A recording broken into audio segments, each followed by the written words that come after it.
Okay, my cave wall's dry, so here is our next step. We're going to draw our cave painting based on whatever sketches you've made. You're going to have one stick of charcoal, which will be good for that dark black. These are very messy. You can see, look, I'll just touch it with one finger and it already smudged my finger. All I did was touch it. Okay, so this is going to be, you have to be very careful with these supplies because they're messy and breakable. They make a lot of dust, so you have to be really careful. The other thing we're going to use is chalk pastels because we do not have the clay and dirt. That's what they use to paint with. So you can see here, this has too many colors. So we're going to only be using the ones that look like natural colors. So these rainbow colors over here, those aren't going to make sense for a cave painting. Okay, so what I kind of want to do first is think about where my cave art's going to be and sketch it on with a pencil. Now it's not going to show up super dark. This is just kind of to help me see where I'm going to want to put this chalky pastel. So you see, it's just giving me a little guide of where I want my cave art to go.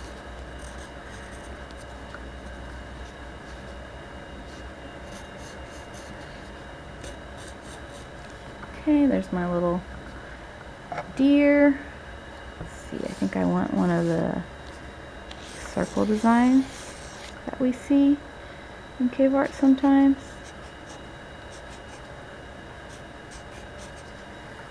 There. Maybe some dash marks.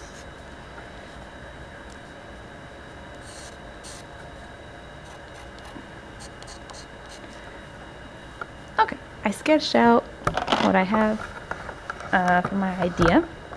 So now I'm going to take one of those natural colors. I think I'll go with the lighter peach one. And I'm going to try and put a line for the body of my animal. So the thing about this stuff is because it is so chalky and messy, you pick one finger that you like to smudge with and you'll smear it after you put it on.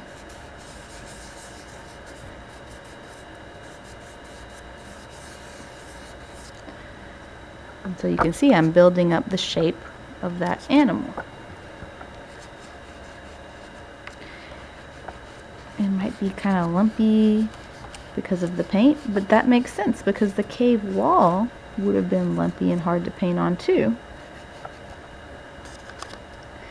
So we're really kind of having the same experience as the cave artist, if it's a little bit hard to do. So you can see it makes kind of a lot of dust. You can tap it if it's got too much. Try not to just blow the dust everywhere. Okay. You can use more than one color in your animal. Say I want to have darker body head with this brown.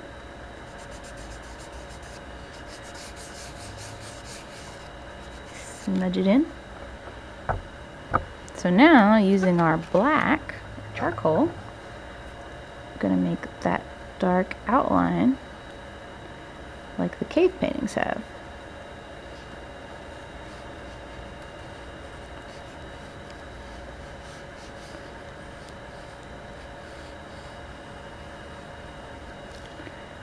And again, we're going to take our smudgy finger and just trace over that line with our finger.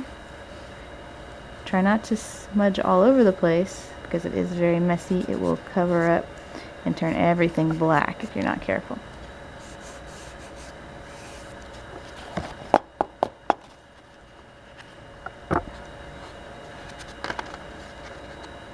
See, I'm building my animal, my deer,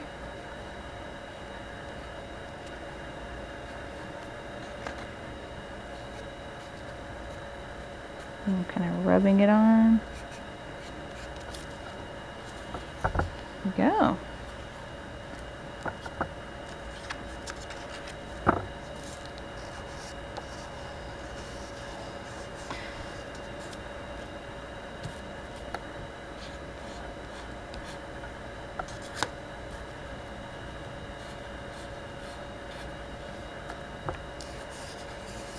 You can see I kind of had to change my smudgy finger because this one now is black smudgy finger, and if I use the black on top of another color, it will probably make that color turn black. So I said we're not going to use the rainbow colors, but they did use a little bit of red and green, not very often, but sometimes we'll see a little red. So if you want to add red to something, just very lightly put a few, because that's way too bright. And then we'll need to mix it with the brown to make it back to that natural reddish color they would have used. Let's see now. And same thing for green, if I want to put some green on. Make sure you mix it with one of our other colors. That is more natural.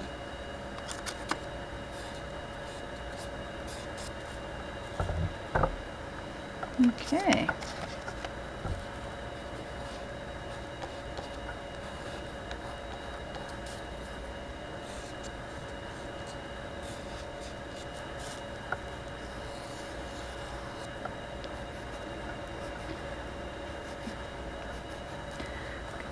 So it's okay if your picture ends up messy or if it's hard.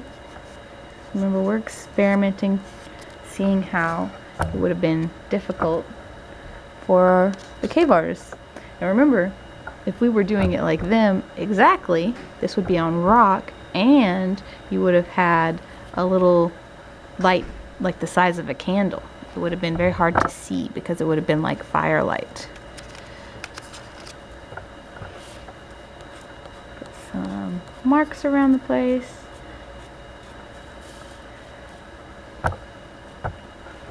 Some shading.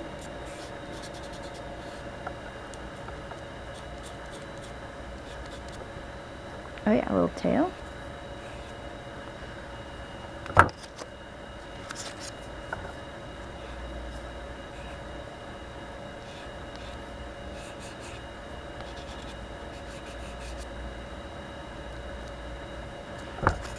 Okay, so when you get it how you think the cave art would look, then you'll be done. Bye guys.